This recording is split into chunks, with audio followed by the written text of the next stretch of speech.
Rolaram umas tretas na Ferrari e na Williams enquanto a McLaren passeava e ganhava o GP de Miami com o Oscar Piastri com quase 40 segundos de vantagem para o rival mais próximo.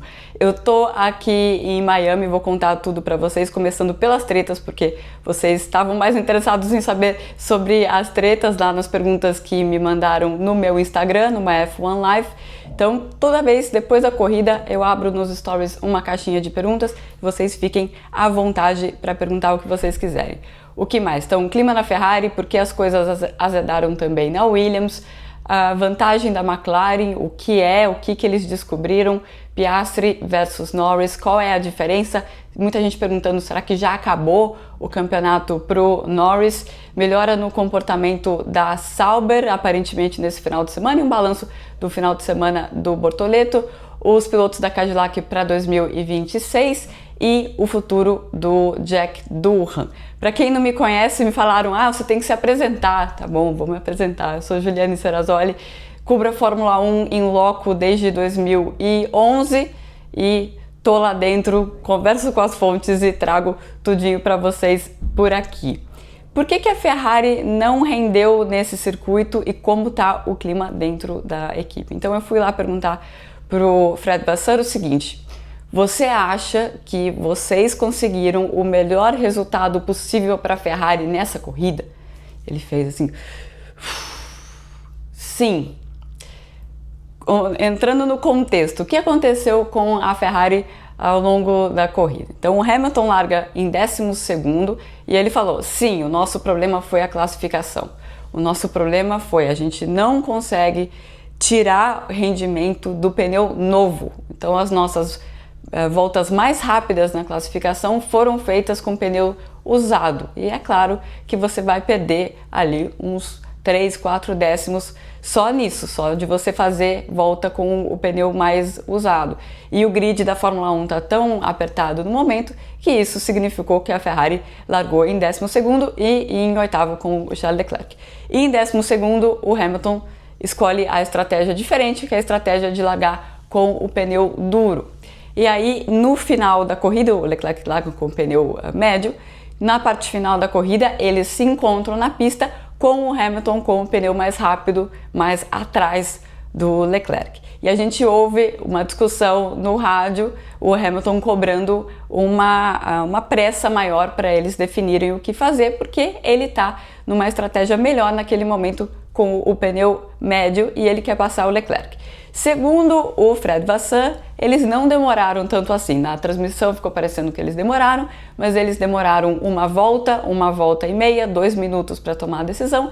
Eles estavam vendo se o ritmo melhor do Hamilton tinha a ver com o DRS, se tinha a ver com outros fatores e que se não era real.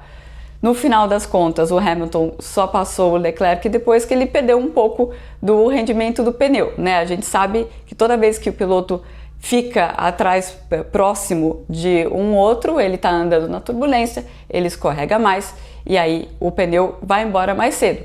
Então dá para dizer que ele perdeu o melhor do pneu dele para ir atrás do Antonelli, que estava com o pneu duro também logo à frente deles, nessa demora, mesmo que não tenha sido uma demora tão grande assim como apareceu na corrida. Pois bem, depois o Hamilton passa, Hamilton não consegue abrir e aí a regra de qualquer equipe é: se você faz uma inversão, você faz a inversão de volta, fala assim, você não conseguiu, porque o que a equipe está pensando? Em ter mais pontos para o time, né? Ter uma Ferrari na frente da Mercedes.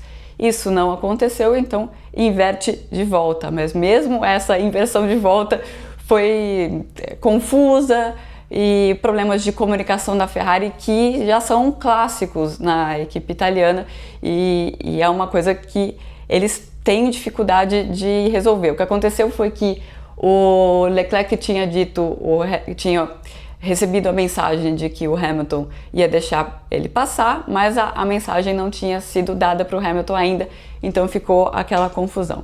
O Hamilton foi bastante ríspido no rádio durante a corrida, mas depois, quando ele foi falar com a gente, foi falar com a imprensa, ele tava um fofinho, falando que ele só tinha sido sarcástico e que não tinha que ser levado ao pé da letra. O que aconteceu entre ele sair do carro e ele falar com a imprensa é que ele foi bater um papo com o Fred Vasseur, que aí deu uma apaziguada na situação, talvez tenha explicado o que eles estavam pensando lá na Ferrari. E o Hamilton também, ele tem uma postura de, para a imprensa, tentar sempre ou jogar para ele mesmo a culpa e tentar meio que blindar a Ferrari, porque ele sabe muito bem o peso das coisas que ele fala, né? Então é contraproducente pelo ponto de vista dele. Ele quer vencer com a Ferrari se ele ficar colocando pressão na Ferrari via imprensa. Ele coloca lá dentro. Então foi isso que aconteceu na Ferrari,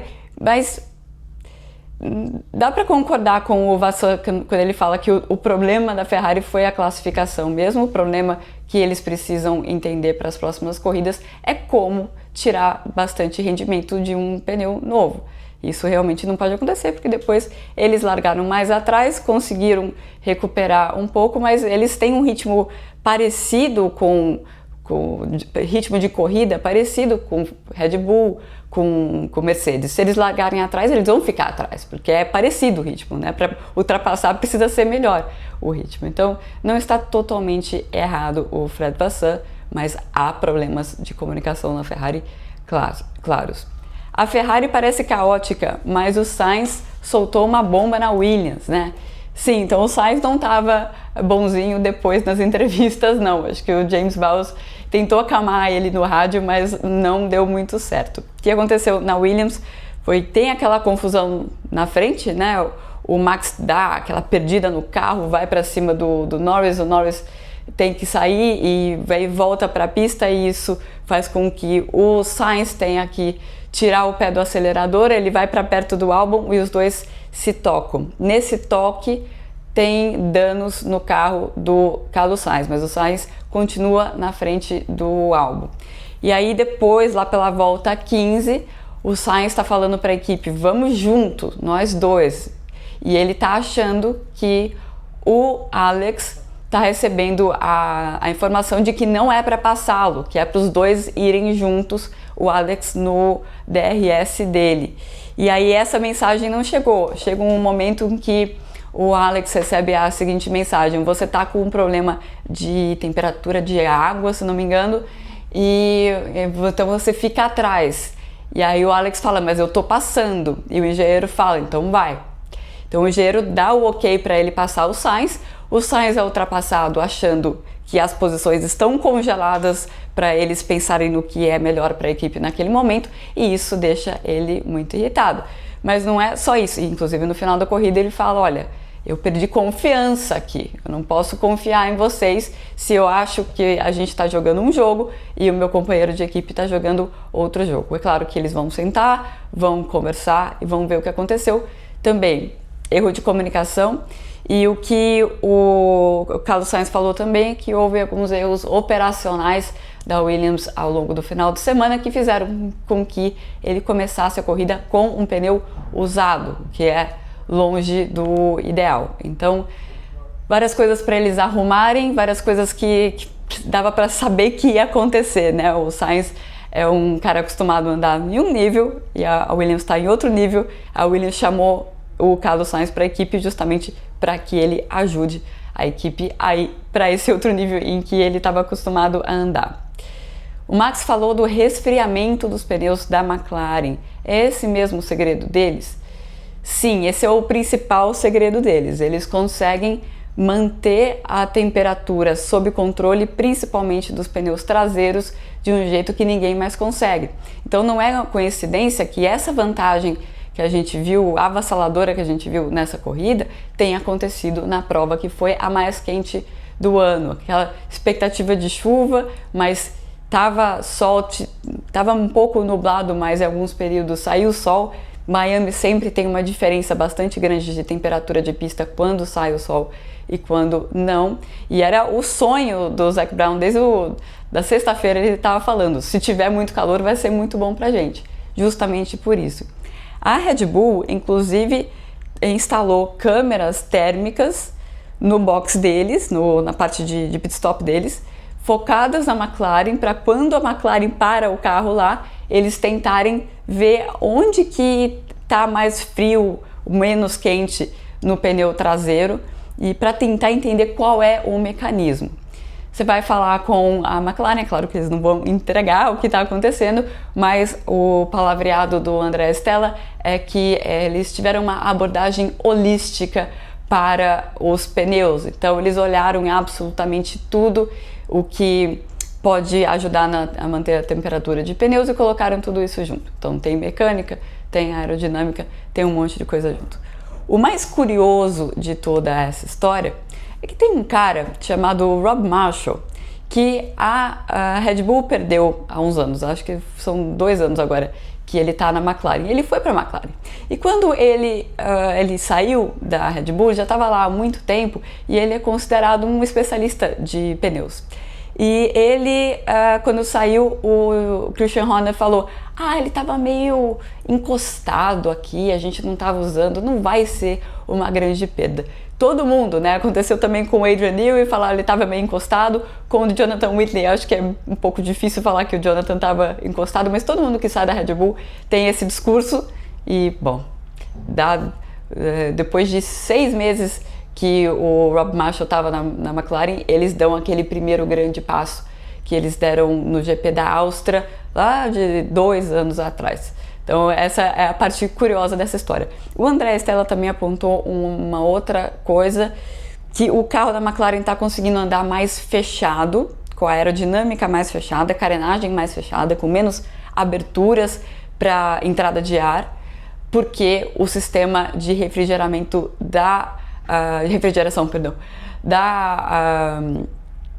da McLaren é mais eficiente do que os outros. Então não é só os pneus, é também pneus e todo o sistema de refrigeração. Piastri, ele ultrapassou o limite de performance do Norris. Interessante que teve um monte de pergunta assim, se já acabou o campeonato para o Norris e tal, num final de semana que ele andou muito bem. Vamos lembrar, então na sprint, o ritmo da sprint dele, ele cuidou muito melhor dos pneus do que o Piastri cuidou. Ele estava largando atrás, então ele estava ficando atrás, mas ele chegou no final, as últimas voltas ele estava se aproximando muito e foi por isso que ele conseguiu se aproveitar quando o safety car ajudou ele no final. Então o ritmo dele foi bom na sprint, ele ficou na frente do Oscar na classificação e depois na corrida ele caiu para trás com aquela confusão lá com o Verstappen e ele perdeu a corrida pelo tanto de tempo que ou pelo menos ele deixou de ter a chance de uma briga novamente com o Piastri no final, porque ele perdeu bastante tempo com o Max. Aí você vai falar, não, mas o Piastri perdeu 4 voltas com o Max e o Lando perdeu 4 voltas com o Max. Existe uma diferença muito grande. Quando o Lando chega no Max, o pneu dele já era, até porque ele deu aquela fritada lutando contra o Piastri. E ele forçou muito o pneu dele lutando contra o Piastri. Então, quando o Norris passa o Verstappen, o Piastri já abriu 9 segundos. Porque é justamente esse momento em que a McLaren está usando o fato de que eles mantêm a temperatura dos pneus muito mais controlada do que os outros. Então o Piastri estava lá usando a vantagem da McLaren e o Norris não estava, porque ele estava com dificuldade para passar o Verstappen. Daí a gente observa o que acontece no final da corrida, o André Stella até falou, de certa maneira, ainda bem que o Lando perdeu todo aquele tempo com o Verstappen, porque eu teria uma dor de cabeça no final da corrida, porque o ritmo, novamente, do Norris foi muito bom no final da prova. O Norris tem essa vantagem e, embora o Oscar tenha melhorado muito na gestão de pneus, ele ainda fica um pouco atrás do Norris em relação a isso. Então isso pode ser um fator ao longo das corridas, mas é claro que no campeonato agora a vantagem do Piastri está maior, isso dá mais tranquilidade para ele trabalhar. Ele sabe que ele tem que trabalhar, principalmente na classificação, foi o problema aqui dessa corrida de Miami, mas também o ritmo dele ficou um pouquinho aquém do ritmo do Norris. A vantagem dele é que ele é muito mais decidido na hora de ir para a briga de posição, é muito mais agressivo também. Houve alguma atualização na Sauber? Porque eu senti Bortoleto e Hülkenberg mais confortáveis com o carro. Essa foi uma pergunta que eu fiz para o Bortoleto e que eu fiz para o Jonathan Whitley depois da corrida, porque realmente foi essa a impressão. E o Gabriel falou, olha, não era para a gente ter se adaptado bem a essa pista, foi uma surpresa. Talvez tenha a ver com a questão de temperatura de pneu, mas ele falou o seguinte, eu não vou falar nada para você porque eu provavelmente vou estar errado. Então vamos sentar na fábrica e tentar entender o que aconteceu e tirar as melhores coisas para as próximas corridas. E o Jonathan Whitley seguiu na mesma linha, falou, a gente vai sentar e analisar os dados, a gente não tem uma resposta de por que o carro estava melhor. O carro tinha uma atualização, mas era algo muito pequeno, não era significativo. Falando em atualizações futuras, o que o Jonathan disse é que ele quer estudar exatamente o que eles trouxeram, qual foi o resultado, qual é o caminho que eles têm que seguir adiante e ao invés de sair trazendo coisas aí que talvez não vão melhorar nada o carro. Então ele falou, não quero te dar uma data de quando vai ser a nova atualização da Sauber, a gente vai olhar para o que a gente fez e entender qual é o caminho que a gente tem que seguir. E também, rapidinho, sobre o problema que o Gabriel teve. Bom, a corrida dele, né, ele inclusive fez a primeira ultrapassagem dele na Fórmula 1 em cima do Hamilton, depois o Hamilton retomou a posição em cima dele. Ele chegou a ficar lado a lado com o Hadjar, mas depois ficou um pouco atrás e estava seguindo o ritmo do Hadjar. Estava tendo bastante administração de pneu naquele começo, as equipes não saberam muito bem se ia chover ou não, se iam precisar ficar mais tempo. Depois que eles viram que as nuvens estavam indo para outra direção, aí eles chamaram o Gabriel para o box, talvez tentando um undercut ali em cima do Hadjar, que não deu certo por muito pouco. E depois ele já começou a ter problemas na bomba de combustível. Fui perguntar para o Vasseur também se ele sabia de alguma coisa a mais, porque é um motor Ferrari, e ele falou que não é a gente, é a bomba de combustível. E aí eu falei, então o motor está a salvo? E ele falou, motores nunca estão a salvo. Esse é o estilo do Fred Vasseur. Realmente eles vão agora voltar para a fábrica, ver como está o motor, para ver se dá para reutilizar esse motor, né? A falha parecia algo que ele poderia voltar para o box, aí no meio da volta falando para o carro, para não arriscar realmente quebrar o motor. Sem esse problema, era para ele chegar ali onde ele estava em 13º mesmo, então pelo menos não foi uma chance de pontuar que foi embora. Cadillac só fez mistério, né, que eles fizeram um festão aqui em Miami no sábado. Algum rumor interessante por aí, além do Pérez? Bom, eu viajei para cá com um papo muito forte de que o anúncio do Pérez seria nesse evento. Aí quando eu cheguei aqui, já comecei a conversar com as pessoas aqui, na quinta-feira já ficou claro que isso estava completamente errado e que ele inclusive não tinha se decidido. O Pérez quer esperar o mercado, quer esperar para ver se pinta algo mais promissor para ele, e inclusive dizendo que conversa com outras equipes também, não sei quais seriam essas equipes. O cenário da Cadillac, uma vaga para um cara mais experiente e outra vaga para um cara aberta para um cara menos experiente, americano ou não. Entre os experientes, a vaga fica entre o Pérez e o Bottas, que está tentando de tudo para conseguir essa boquinha aí, mas não é o preferido. E o nome mais forte para ser companheiro dele, do Pérez, né, seria o do Guan Yu Zhou. É o nome que eu mais ouço, então seria o primeiro ali na lista. E ele é piloto Ferrari, a Cadillac vai usar motor Ferrari no ano que vem, nos 3 primeiros anos deles. Outro nome, e o empresário do Guan Yu Zhou, eu vi que ele estava na festa da Cadillac. Um outro cara que estava na festa da Cadillac, esse eu não sabia que estava sendo cotado, depois eu fui perguntar, está sendo cotado, é o Mick Schumacher, estava lá no cantinho da festa só observando todo mundo. E entre os americanos, se eles decidirem ir para um americano, há duas facções, digamos assim, dentro da equipe. Uma que acha que se for para ir para um piloto americano tem que ser um nome muito conhecido nos Estados Unidos, mesmo que esse nome seria o Reta, mesmo que haja um risco maior de trazer alguém diretamente da Indy, alguém que não foi formado dentro do automobilismo europeu, porque tem a opção do Jack Crawford, que é piloto de testes, não sei se é piloto de testes, ele é piloto da academia da Aston Martin no momento, ele é americano e ele fez, né, Fórmula 2, ele tá na Fórmula 2 e tal. Então ele é um piloto que foi formado na Europa, mas não é relevante nos Estados Unidos, né? Ele só é americano, mas não é um nome conhecido. Então tem, dentro da equipe, tem um lado que fala, se a gente for trazer um americano, vamos trazer um cara que pelo menos tem a formação no automobilismo europeu, conhece as pistas, conhece o tipo de pneu, Pirelli e tudo mais.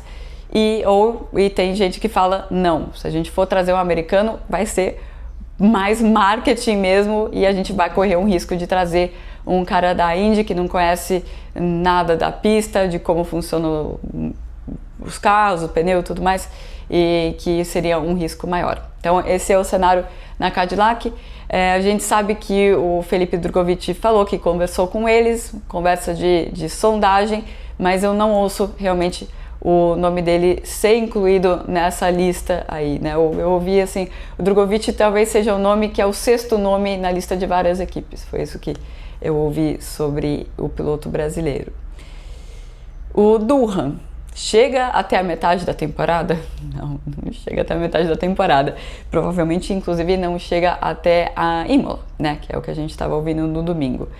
Os sinais não eram positivos, tá? Desde o começo desse final de semana, o tempo inteiro ele pareceu ser um piloto muito, muito pressionado. Ele estava certo em reclamar na classificação, né, na classificação da sprint, né, que foi, de erros operacionais, mais erros operacionais aí, da Alpine, estava certo, mas o tom, você percebe, um piloto muito, muito pressionado, depois na corrida também, e ao mesmo tempo o chefe dele, o Oaks, falando, nós somos muito claros sobre a nossa posição é que os nossos pilotos atuais são Jack e Pierre. Bom, isso é basicamente dizer que não tem nenhuma certeza de qual vai ser o piloto na próxima corrida, né? Tudo soou muito estranho durante todo o final de semana, enquanto a gente sabe que tem toda a pressão dos patrocinadores do Colapinto e também ele está testando, ele está mostrando o serviço, então parece realmente que é o fim da linha para o Jack Durham, que o que aconteceu com o Durham, né? Ele foi confirmado no GP da Holanda do ano passado e era aquele caso, lembra que o piloto reserva da Alpine era o Piastri, né? E o Piastri, eles não confirmaram, eles tinham até uma determinada data, até 31 de julho, para confirmar se o Piastri seria titular ou não. Se eles não confirmassem, o Piastri estava livre para negociar com outras equipes. Eles não confirmaram, a McLaren foi lá e pum, Piastri vai para minha equipe. Piastri que chegou com um baita pedigree na Fórmula 1. Isso fez com que no ano seguinte o Jack estava na mesma situação, tinha até 31 de julho para a Alpine confirmar se ele seria piloto titular ou não, e eles correram para confirmar o Jack. Isso enquanto estava tendo aquela mudança na administração da equipe, com o Flávio Briatore chegando, nunca foi piloto que o Briatore escolheu, então sempre a posição dele esteve muito precária na equipe e parece realmente que é o fim da linha para o Jack Durham, pelo menos por agora na Alpine. Daqui a 2 semanas a gente volta começando um novo triple header, acho que a gente vai ter bastante assunto nesse triple header, que é Imola, Mônaco e Barcelona. Deve ter bastante atualização nos carros em Imola. Mônaco é Mônaco, né? E agora com uma corrida um pouco diferente, com 2 paradas obrigatórias, e depois em Barcelona tem a grande mudança aí nas asas dianteiras para a gente ver se dá uma mexida no campeonato ou não. O paddock está dividido em relação a se vai dar uma mexida ou não, mas o que é fato é que é uma mudança e tá todo mundo tão perto em classificação, pelo menos, né, antes da McLaren usar os seus superpoderes aí com o pneu, que isso pode sim dar uma mexida no grid. Até mais, e eu volto daqui 2 semanas e vocês ficam aí à vontade para mandar as perguntas depois do GP de Imola. Tchau, tchau!